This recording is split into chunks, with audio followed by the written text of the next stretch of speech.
ओबीसीचे नेते धनगर ओबीसीचा बुलंद आवाज माननीय श्री पांडुरंग अण्णा मिरगे या ठिकाणी आहेत। पांडुरंग अण्णा मिरगे जे आम्ही या आंदोलनासाठी खूप मेहनत घेतलेली आहे। अण्णा जे बारामतीमध्ये पेरलं जातं ते महाराष्ट्रात उगवतं। एकदा बारामतीमध्ये पेरले रान आपोआप महाराष्ट्रात। आज तुम्ही बारामतीमध्ये ही वाट केली। आज बारामतीमध्ये या शेजारच्या 10-20 तालुक्यामधील प्रमुख कार्यकर्त्यांचा या ठिकाणी एक मोर्चा आयोजित केलेला आहे। आता दामोलजी आपण म्हणालात की बारामतीमध्ये जे पेरतं ते महाराष्ट्रात उगवतं। 55 वर्षापूर्वी इथं असंच एक चुकीचं बी उगवलं होतं, त्याला आम्ही सगळ्यांनी खतपाणी घातलं होतं, पण ती येडी बाबळ होती हे आता आमच्या लक्षात आलं। त्याचं काटं लई टोचायला लागलं, त्यामुळे त्याचा आता मुळापासून खोटा डावा उपटायचा म्हणून आता आम्ही आज इथं एकत्रित आलेलोय। कारण जरांगे नावाचं 30 किलोचं भूत 34 नापास याच ह्या आमच्या इथल्या येड्या बाबळींनी उभा केली आणि त्यामुळे त्यांनी अख्ख्या महाराष्ट्र आपलावीत करून टाकला। त्यांची पहिली मागणी 56-57 मोर्चामध्ये होती अॅट्रॉसिटीचा कायदा रद्द करा आणि त्या ठिकाणच्या आमच्या मागासवर्गीय बांधवांना दुखवून त्यांना भयभीत करून नंतर ह्यांचं भूत त्यांचा हे ब्रह्मराक्षस ओबीसींच्या पाठीमागे लागला आणि स्वातंत्र्यानं आणि मंडल आयोगानं आम्हाला जे दिलं होतं ते इथल्या प्रस्थापित जातीनं लुटून नेलं आणि म्हणून आज बारामतीमधून पुन्हा एकदा नवीन एल्गार आम्ही करतोय। अमोलजी आपल्याला माहित असून 2014ला तत्कालीन काँग्रेस आणि राष्ट्रवादीच्या काँग्रेसच्या सरकारला आम्ही इथून ललकारलं होतं आणि त्यांना नेऊन आम्ही भीमेच्या नद्याच्या कोयनेच्या कृष्णेच्या नदीमध्ये बुडवून त्या ठिकाणची प्रस्थापित राजवट आम्ही नष्ट करून टाकली होती। मागच्या दारानं जरी तुमचे अजितदादा आता कुठेतरी लटापटा उड्या मारत असतील तरी आज बारामतीमध्ये महाराष्ट्रातली प्रस्थापित राजवट मुळात सकट उपटून काढायचा निर्धार करण्यासाठी महाराष्ट्रातला ओबीसीचा कार्यकर्ता आज बारामतीमध्ये आहे। ओबीसीच्या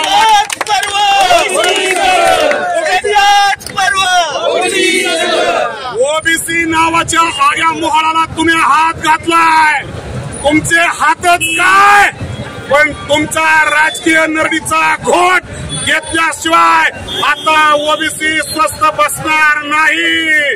बारामतून निघालेलं हे आग्या मोहळ आता मंत्रालयाच्या दिशेनं प्रत्येक दिवशी प्रत्येक क्षणाला आम्ही मार्गक्रमण करणार। कोयनेची कृष्णेची भीमेची निरेची सिनेची माती तिथल्या कसदार मातीमध्ये बळदंड पोचलेले आमचे ओबीसीचे पैलवान आता महाराष्ट्राच्या मंत्रालयाच्या दिशेनं तुम्ही कसा जीआर काढता, तुम्ही कसं निवडून येता, तुमचे कारखाने, तुमच्या जिल्हा बँका, तुमच्या नगरपालिका, तुमच्या पंचायत समित्या, तुमच्या जिल्हा परिषदा आता आम्ही सगळ्या ताब्यात घेणार। असल्या जीआरला आम्ही छुमंतर असले जीआर आता आम्ही सहन करणार नाही। आता ओबीसीचं राज्य आणायचं कोणतं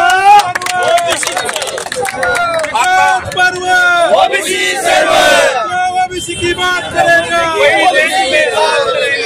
ओबीसी की बात करेगा। अमोलजी यांनी आमचं आरक्षण हिसकावून घेतलं। यांच्या 48 खासदारक्या, 288 आमदारक्या, 36 जिल्हा परिषदेची अध्यक्षपद, 250 पंचायत समितीची सभापती पद आता आम्ही हिसकावून घेणार। अमोलजी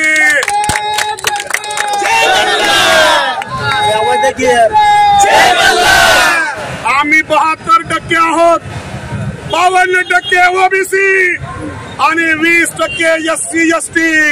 आता अमोलजी आमच्या उजव्या खांद्यावरती निळा आणि डाव्या खांद्यावरती पिवळा येळकोट येळकोट विश्वरत्न डॉक्टर बाबासाहेब आंबेडकर।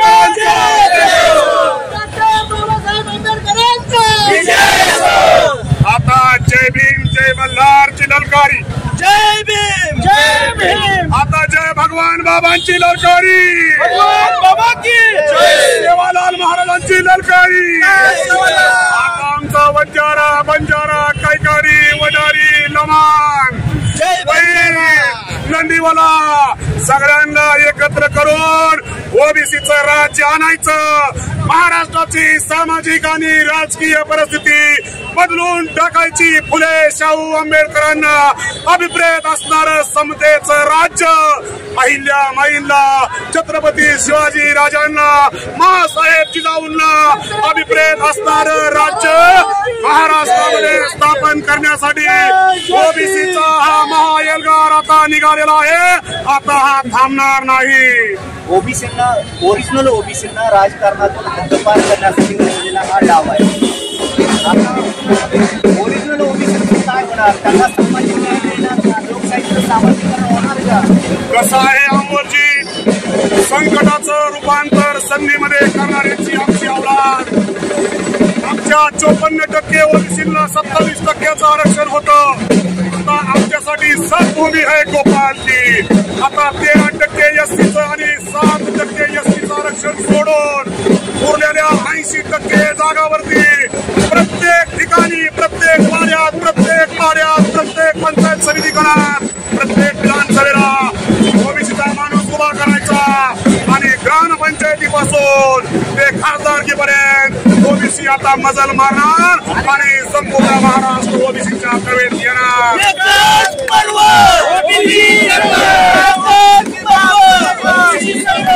बाबासाहेब आंबेडकरांचा, बाबासाहेब आंबेडकरांचा एकच पर्व. हैदराबाद गॅजेट या ठिकाणी लागू करण्यात काय होणार आहे? सातारा गॅजेट, धाराशिव गॅजेट, अजून बरीचशी गॅजेट येणार आहे का? हो, या सगळ्या गॅजेटला कॅन्सल केल्यानंतरच स्वातंत्र्य आलेलं आहे. काय आहेत गॅजेटर?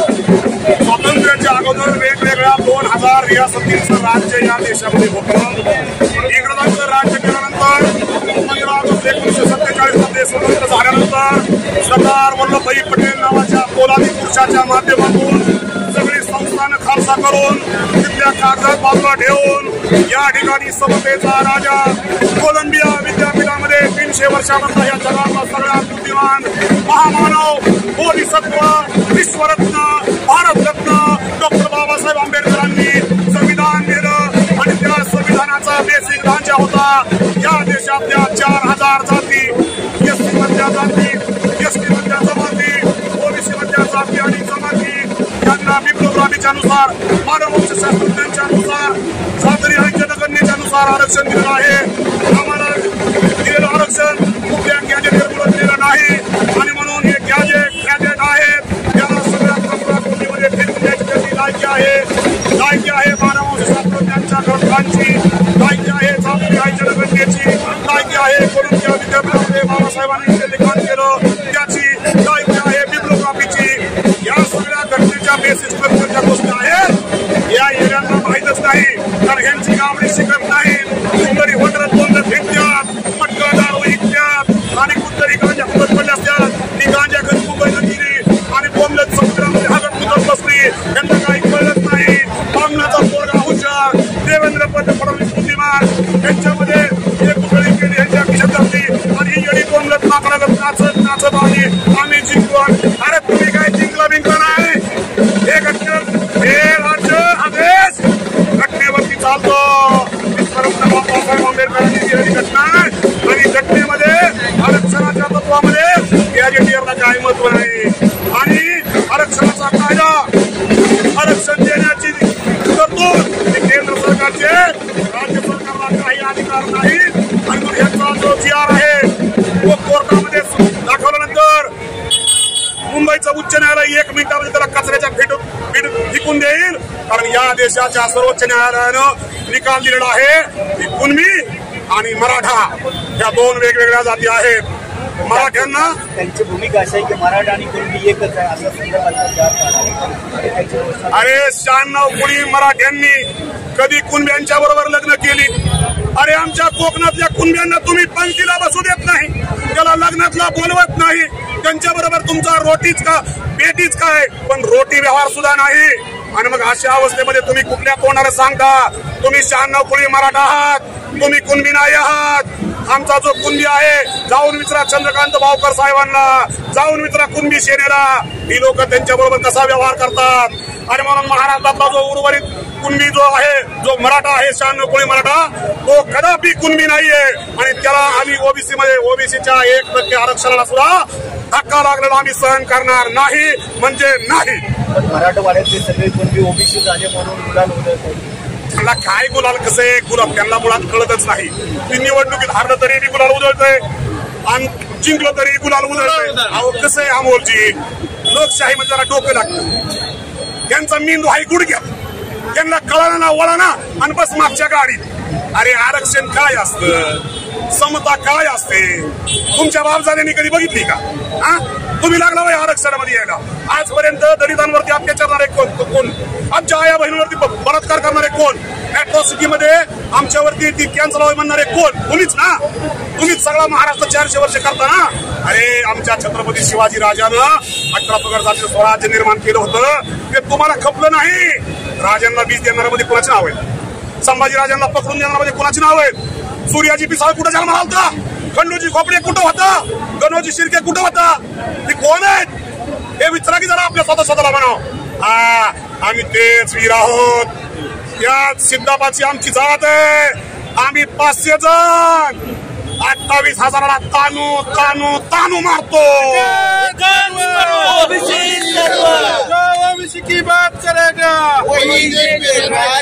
अमोलजी आम्ही आता ठरवलंय महाराष्ट्रातल्या 13 करोड जनतेपैकी 2 करोड आमचा दलित बांधव, 1 करोड आदिवासी बांधव, 6.5 करोड ओबीसी बांधव आम्ही सगळ्यांनी ठरवलंय आता एक सोडून सगळे. आता एक सोडून सगळे तुम्हाला कळलं 15-16% ना ज्यांना सोडून इथनं पुढचा सगळा कार्यक्रम करत असं आम्ही ठरवलंय. आम्ही कदापिही मराठ्यांना ओबीसी मधलं आरक्षण घेऊन देणार नाही म्हणजे नाही. पण आता काही या ठिकाणी करण्यात आलेला कुणबी प्रमाणपत्र ज्यांना वाटण्यात आले त्या कुणबी प्रमाणपत्रांच्या आधारे काही गावामध्ये सरपंचावर विश्वास ठरवा कुणबी प्रमाणपत्राच्या आधारे बोगस कुणबीला सरपंच केलं. काही शिक्षण संस्थांमध्ये कुणबी प्रमाणपत्रांच्या आधारे ओबीसी मध्ये त्या बोगस कुणबींची नियुक्ती करण्यात आली आणि तुम्ही तर म्हणता की त्यांना आम्ही घेऊन देणार.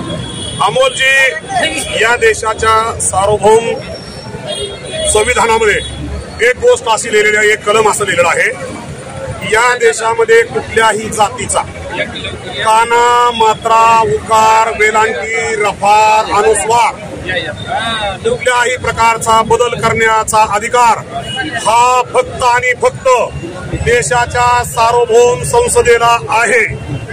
आणि म्हणून यांनी मराठ्यांचं त्या ठिकाणी मराठा कुणबी आणि कुणबी मराठा आणि उरलेल्या मराठ्यांना नातेवाईकांना ऍफिडेव्हिट देऊन दिलेलं जे आरक्षण आहे हे अत्यंत कुचकामी आहे.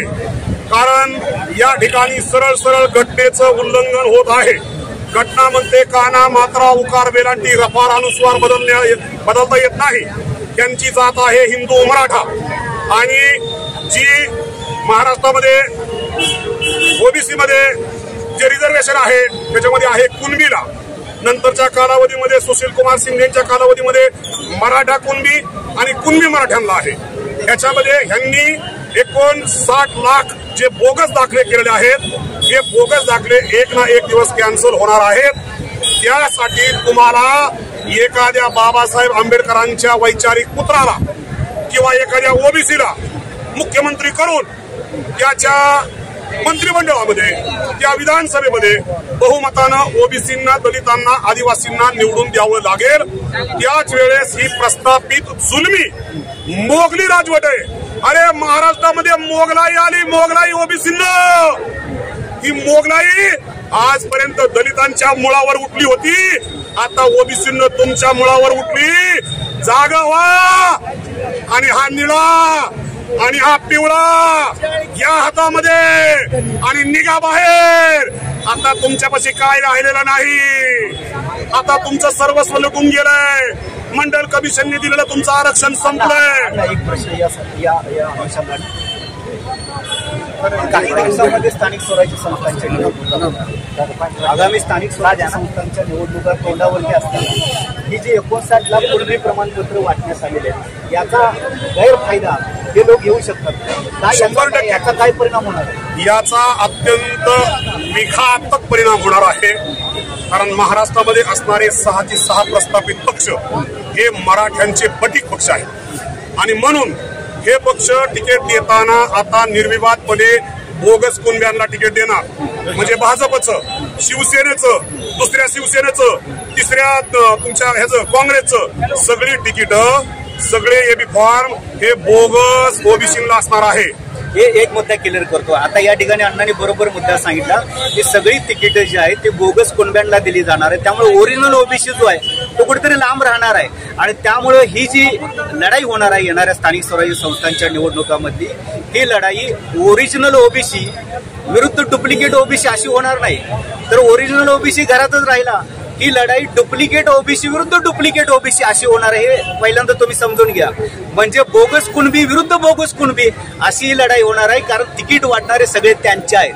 अण्णा कंटिन्यू करा. कसं आहे, माननीय आमदार प्रकाशअण्णा शेंडगे यांनी आणि आमचे ओबीसीचे मसीहा, या देशाचे ओबीसीचे नेते माननीय नामदार छगनरावजी भुजबळ साहेबांच्या माध्यमातून ओबीसी मधल्या 375 जाती आणि जमातीमधल्या सगळ्या घटकांना एकत्रित करून लवकरात लवकर आम्ही एक पर्याय महाराष्ट्राला देणार आहोत.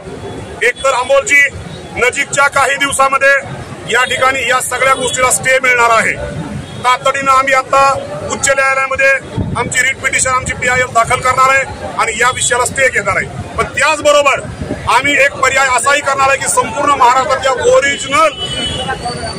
ओरिजिनल ओबीसींसाठी एक राजकीय पर्याय, एक एबी फॉर्म आमच्यापाशी असणार आहे.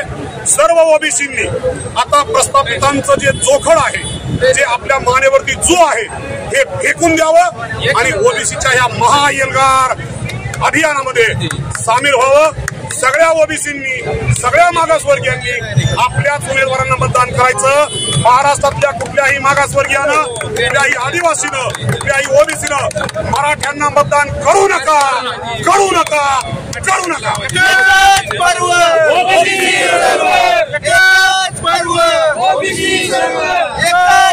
बारामतीमध्ये जे होते ते महाराष्ट्र आणि देशात आणि बारामतीमध्ये हा वनवा जो आहे तो या ठिकाणी फिरकलेला आहे. सुरगाची वाद जी आहे ती पेटलेली आहे. पांडुरंगांना मेरग यांनी ते पेटवलेले आहे. अण्णा, संपूर्ण महाराष्ट्राचं लक्ष जे आहे ते तुमच्याकडे लागून राहिलं आहे, तुमच्या मुलीकडे लागून राहिलं आहे. हजारो दर्शक या ठिकाणी आपल्याला बघतायत, लाखोंच्या संख्येनं लोक आपल्याला बघतात. काय सांगाल या सर्वांना? बोगस कुणबी विरुद्ध बोगस कुणबी अशी लढाई होणार आहे आणि ओरिजिनल ओबीसी घरातच बसणार आहे. त्या ओरिजिनल ओबीसी वरती गांडगा अन्याय होणार आहे. ओबीसींवरती अन्याय होणार नाही. आमच्या रक्ताचा शेवटचा थेंब असेपर्यंत हजारो कार्यकर्ते, अमोलजी 1857च्या लढ्यामध्ये हरबोला नावाची एक कवींचा प्रकार असायचा. त्यांनी एक कविता केली होती, दिल्ली चेती झांसी चेती लखनऊ लपेटे छाई थी. दिल्ली चेती झांसी चेती लखनऊ लपेटे छाई थी. मेरठ कानपुर पटना ने भारी धूम मचाई थी. आज यवतमाळ, नागपूर, भंडारा, गोंदिया, सोलापूर, महाराष्ट्रातल्या प्रत्येक बीड, प्रत्येक ठिकाणी ओबीसींचं पिवळं वादळ निर्माण झालंय. खांद्यावरती बाबासाहेब आंबेडकरांचा निळा ध्वज आहे, खांद्यावरती तुमचा पिवळा मफलर आहे आणि संपूर्ण महाराष्ट्रात अपलावित झालेला आहे. हे वादळ हळूहळू मुंबईच्या दिशेनं एकदा का गेलं, अरे 15-16% मराठी जर मुंबई जाम करू शकतात तर 70% मागासवर्गीय आणि ओबीसी मुंबईला उचलून अलीकडे ह्याच्यावरती आणून ठेवत्या. आता देवेंद्र फडणवीस स्वतःची आरती करत आहे, मी न्याय दिला, मी न्याय दिला. काय सांगतात आणि रंजनांना न्याय देत नाही. महाराष्ट्राच्या राजकारणामध्ये महाराष्ट्राची स्थापना झाल्यापासून ओबीसींचा घात करणारा जर कुठला राज्यकर्ता असेल, कुठला पक्ष असेल तर तो पक्ष आहे भारतीय जनता पार्टी आणि देवेंद्र फडणवीस. स्वतः आतापर्यंतच्या मुख्यमंत्र्यांमध्ये कुठल्याही मराठा मुख्यमंत्र्यांनी मराठा समाजाचं एवढं लांगोल चालन केलं नव्हतं. 20,000 करोड रुपयाचा निधी तुम्ही वर्ष दीड वर्षामध्ये मराठ्यांना देता आणि काही शेकडो कोटी म्हणजे 1500 कोटीचा निधी ओबीसीला गेल्या 5 वर्षात नाही, स्वातंत्र्यापासून आतापर्यंत तुम्ही देत नाही. तुम्ही आरक्षणाचा बिगुल वाजवता, मराठ्यांना नको नको ते देता, त्यांचे नको नको ते लाड करता, समान संधी आणि प्रतिनिधित्वाचं जे धोरण आहे त्याला धुळीस मिळवता. या राज्यावरती अल्पसंख्य समाजाचा, प्रामुख्यानं ब्राह्मण समाजाचा मुख्यमंत्री व्हावा आणि सगळ्या सत्तेच्या नाड्या तुमच्या हातात मिळाव्या म्हणून देवेंद्र फडणवीसांनी या ठिकाणी महाराष्ट्रातल्या 6.5 करोड ओबीसींचा त्यांच्या नरडीवरती पाय दिलेला आहे, त्यांच्यावरती मोठं संकट उभं केलेलं आहे. यांचा डीएनए वगैरे काही ओबीसीचा नाही. देवेंद्र फडणवीस, तुम्ही ओबीसींसाठी एक ब्रह्मराक्षस आहात. तुम्ही आमच्या ओबीसींचं वाटपुळं केलंय, तुम्ही आमच्या ओबीसींना काही ठेवलं नाही आणि तुम्हाला या विषयाची किंमत राजकीय दृष्ट्या निश्चित मोजावी लागणार आहे. अजित पवारांनी या संदर्भात काय भूमिका घेतली हे जरा सगळे आपल्या कार्यकर्त्यांना काय, ज्या जातीयवादी लोकांनी पहिल्यापासून फक्त स्वतःची साथ केलं ते काय देणार आहेत अमोलजी? मी ज्यावेळेस राष्ट्रवादी काँग्रेसचा प्रदेश सरचिटणीस होतो त्यावेळेस मी दादांना म्हणलं, दादा आता मागच्या सरकारने आम्हाला लिहून दिले की महाराष्ट्रामध्ये धनगट नाही धनगर आहे आणि ते अंमलबजावणी करायला तयार होते. आता ते गेले, तुम्ही उपमुख्यमंत्री आहे. त्यावेळेस दादांनी सांगितलं की पांडुरंगजी, आयुष्यात माझ्या समोर परत धनगर आरक्षणाचा प्रश्न उपस्थित करायचा नाही. आता सुद्धा आपण बघितलं की एकनाथ शिंदे असतील, अजित पवार असतील आणि हे सगळे राधाकृष्ण विखे पाटील असतील, ही सगळी मंडळी जी आहेत, ही सगळी मंडळी ही जातीयवादी आहेत आणि या लोकांनी महाराष्ट्रातल्या ओबीसींचा घात केलेला आहे. आदरणीय शरदचंद्रजी पवार साहेब असतील, आदरणीय ताई असतील, दादा असतील, रोहित दादा असतील, ही सगळी माणसं मराठा प्रेमाने अंध झालेली आहेत. हे जातीवादी आहेत, हे फक्त लोकांना वापरून घेतात. आमचा मुसलमान भाऊ असेल, आमचा ओबीसी भाऊ असेल, आमचा दलित भाऊ असेल, यांना फक्त हे वापरून घेतात आणि यांची हजारो कोटींच्या ज्या मालमत्ता यांनी ज्या अनैतिक मार्गाने निर्माण केल्या आहेत यांचं संरक्षण करण्यासाठी हे फक्त जातीयवादाच्या माध्यमातून सत्तेवरती आहेत. यांना सत्तेवरती राहण्याचा एक क्षणही अधिकार नाही. यांनी जन्मभर धनगर आरक्षणाला विरोध केला, हे आता ओबीसीचं आरक्षण संपुष्टात आणलं. म्हणजे बाबासाहेबांनी समान संधी आणि प्रतिनिधित्वाची जी लढाई, जो समतेचा संदेश या देशामध्ये दिला होता, याला महाराष्ट्रातल्या जातीयवादी प्रस्थापित जातीच्या मराठा नेत्यांनी आणि ब्राह्मण मुख्यमंत्र्यांनी आणि आमच्यातली जी काय खंडू पांडूजी निवडून गेलं का नाही, 17-18 कोण आहेत ना, की यांना तर रस्त्यावरती चोपलं पाहिजे. पहिलं यांनी चपलानी पूजा केली पाहिजे. ते कुठं गेले हरामखोर? आमची मतं घेऊन गेले. तुमच्या काय नरड्यात पिढं पडलं काय? तुम्ही का बोलत नाही? आमची मतं घेतली. अरे 52% ओबीसीची या ठिकाणी निवडून आलेल्या प्रत्येक लोकप्रतिनिधीला निम्मी मतं आमची आहेत. पण अशा अवस्थेमध्ये एकटे भुजबळ साहेब सोडले तर विधिमंडळामध्ये दुसरा कुणीही एक बळ शब्द उच्चारत नाही. आणि म्हणून भुजबळ साहेब सोडून, नाताभाऊ खडसे सोडून आणि गोपीचंद पडळकर सोडून, या 3 माणसांना सोडून महाराष्ट्रातल्या 48 खासदारांचा आणि हे 3 जण सोडून उरलेल्या सगळ्या आमदारांचा आम्ही तीव्र निषेध करतो.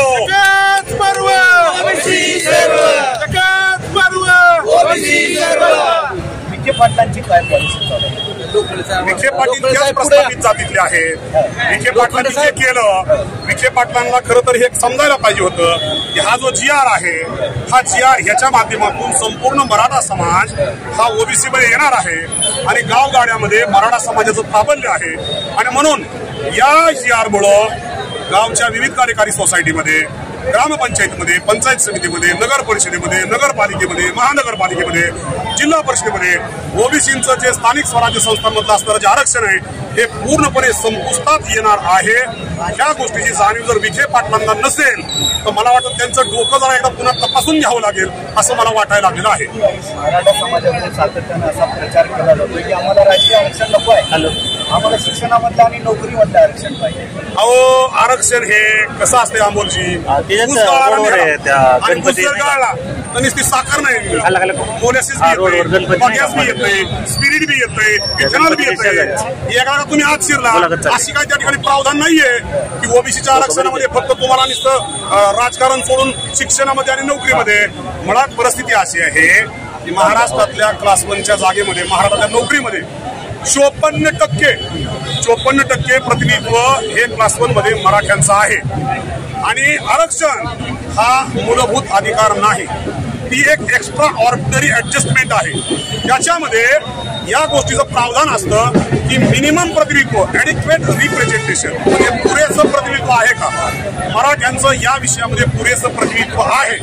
दुसरी गोष्ट, ओबीसीचं आरक्षण हे सामाजिकदृष्ट्या मागास आणि शैक्षणिकदृष्ट्या मागास या विषयासाठी आहे. महाराष्ट्रातला प्रस्थापित मराठा समाज हा शैक्षणिकदृष्ट्या मागास नाही, तो सामाजिकदृष्ट्या मागास नाही. आणि म्हणून त्या ठिकाणी त्यांना दिलेलं SEBCचं आरक्षण असेल किंवा ओबीसीमध्ये त्यांना घेतलं असेल, हे सगळे आरक्षण त्यांना लागू पडत नाही. महाराष्ट्रातल्या मराठ्यांना 96 कोटी मराठ्यांना आरक्षण मिळू शकत नाही नाही नाही. भारतीय राज्यघटनेनं जी सामाजिक न्यायाची भूमिका घेतली किंवा लोकशाहीचा मूळ उद्देश किंवा लोकशाहीचं सौंदर्य जे आहे ते सामाजिक न्यायामध्ये घडलेलं आहे.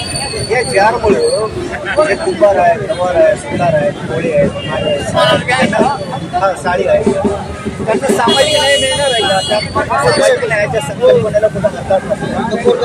हे पहा, या JR-मुळे ओबीसी मधल्या 450 जाती ज्यांची लोकसंख्या कोरभर टक्के म्हणजे 0.25% सुद्धा नसते अशा जाती आहेत की ज्यांना गावगाड्यामध्ये त्या ठिकाणी ग्रामपंचायत सदस्य, विविध कार्यकारी सोसायटी असेल किंवा पतसंस्था असेल, अशा ज्या ठिकाणी तुम्हाला ते प्रतिनिधित्व होतं ते प्रतिनिधित्व तुम्हाला आता मिळणार नाहीये. कारण मराठ्यांकडे ओबीसीचा दाखला नसल्यामुळं मराठ्यांच्या गावामध्ये आमचा तेली बांधव असेल, आमचा नाभिक बांधव असेल, आमचा परीट असेल, आमचा सोनार असेल, आमचा गुरव असेल, त्या ठिकाणचा गडशी असेल, रामुशी असेल, या लोकांना जे प्रतिनिधित्व मिळत होतं ते प्रतिनिधित्व आता ह्या गोष्टीमुळे बंद होणार आहे. आणि बाबासाहेब आंबेडकरांची जी संकल्पना होती घटनेमध्ये, ती संकल्पना अशी होती की या देशातल्या सर्व घटकांना समान संधी आणि पुरेसं प्रतिनिधित्व मिळालं पाहिजे. आणि समान संधीचं आणि पुरेसे प्रतिनिधित्वाचं हे जी संकल्पना आहे, ही जी व्यवस्था आहे, ही मराठा आरक्षणामुळं महाराष्ट्रामध्ये मोडून पडलेली आहे. आपल्या महाज्योतीचा काय प्रश्न आहे. महाज्योतीला निधी दिला जात नाही किंवा ओबीसीला निधी दिला जात नाही असं सातत्याने या ठिकाणी सांगत असतात, मांडत असतात. तुमची देखील तीच भूमिका आहे की महाज्योतीला निधी नाही, बजेटमध्ये ओबीसीला कोणत्याही प्रकारचं बजेट दिलं जात नाही, त्यांच्यासाठी काही तरतूद केली जात नाही. कसं आहे की प्रत्येक गोष्ट या देशातल्या प्रत्येक गोष्टीवरती सगळ्यांचा हक्क आहे. म्हणजे सगळ्यांचा हक्क असेल, जो निधी आहे, अमोलची आपण एक काळीची पिढी जरी खरेदी केली तर त्याच्यावरती आपण टॅक्स भरतो. आणि म्हणून या राज्यामधला कष्टकरी आहे, शेतकरी आहे, शेतमजूर आहे, ओबीसी आहे, दलित आहेत, मागासवर्गीय आहेत, ही सगळी लोक कुठलीही गोष्ट खरेदी करत असताना चप्पलपासून ते मोबाईलपर्यंत, पेनपासून ते गमच्यापर्यंत आणि पेनापासून ते तुमच्या जीवनावश्यक वस्तूपर्यंत प्रत्येक गोष्टीवरती टॅक्स दिला जातो. आणि त्या टॅक्सच्या माध्यमातून जे पैसा जमा होतो त्याचा विनियोग मंत्रिमंडळ, मुख्यमंत्री, मंत्रिमंडळाच्या माध्यमातून, अर्थमंत्र्यांच्या माध्यमातून केला जातो. अशा अवस्थेमध्ये मराठा समाजाला तुम्ही ह्याच्यामधून सारथीच्या माध्यमातून, अण्णासाहेब विकास महामंडळाच्या माध्यमातून, शिष्यवृत्त्यांच्या माध्यमातून, वेगवेगळ्या योजनांच्या माध्यमातून तुम्ही 20,000 कोटीचा निधी देता आणि ओबीसींना मात्र तुम्ही 1% प्रोव्हिजन करत नाही. म्हणजे मराठा समाजाचा जो विद्यार्थी PhD करतोय त्याला तुम्ही लाखो रुपये देणार, परंतु जो ओबीसीचा विद्यार्थी PhD करतोय त्याला तुम्ही 1 रुपया देणार नाही. म्हणजे राज्य काय तुमच्या बापास आहे का. हा पैसा काय तुम्ही करून तुमच्या दारीवरून आणलाय काय, शेण काढून आणलाय काय. हा पैसा हा गोरगरीब जनतेचा पैसा आहे. आणि त्या गोरगरीब जनतेच्या पैशामध्ये 52% समाज घटक असणाऱ्या लोकांना एक त्यांचं प्रतिनिधित्व देताना, ओबीसीचं आरक्षण देताना ते 50% मध्ये दिलेलं आहे. म्हणजे 52% लोकसंख्येला 27% आरक्षण. आणि अशी अवस्था असताना म्हणजे 100 माणसं जेवायला बसलेली आहे, त्यातल्या 52 माणसाला तुम्ही फक्त अर्धी भाकर दिली. आणि ती भाकर सुद्धा म्हणजे आमच्यासाठी जेवलेल्या ताटावरती कुस्ती खरकाटी पत्रवाळी आहे, ती सुद्धा मराठ्यांनी आमच्याकडे मोडून नेली. हे आमचं दुर्दैव आहे. शिक्षणासंदर्भातला नोकरीचा विषय घेतला तर आता हे JR-मुळे कसं अन्याय होणार आहे. आता विषय असा आहे की मराठा समाजाला चांगल्या प्रकारची जिल्हा मुख्यालयामध्ये शेकडो कोटीची, हजारो कोटीची हॉस्टेल्स आहेत. हा समाज पहिल्यापासून प्रगत आहे. अशा अवस्थेमध्ये त्यांच्या विद्यार्थ्यांना सगळ्या सुखसोयी आहे. आमचा किसाडी भाऊ आज पाल हिथं तर उद्या तिथं आणि लोहार आहे, सुतार आहे, सोनार आहे, वसंत चोगी आहे, चोगी आहे, अशी लोक की ज्यांना दप्तर आहे का नाही, चप्पल आहे का नाही, काम करून करावं लागतं, अभ्यासाला वेळ नसतो आणि मग घोड्याची आणि दुसऱ्या ह्याची तुम्ही हे करू शर्यत लावू शकत नाही.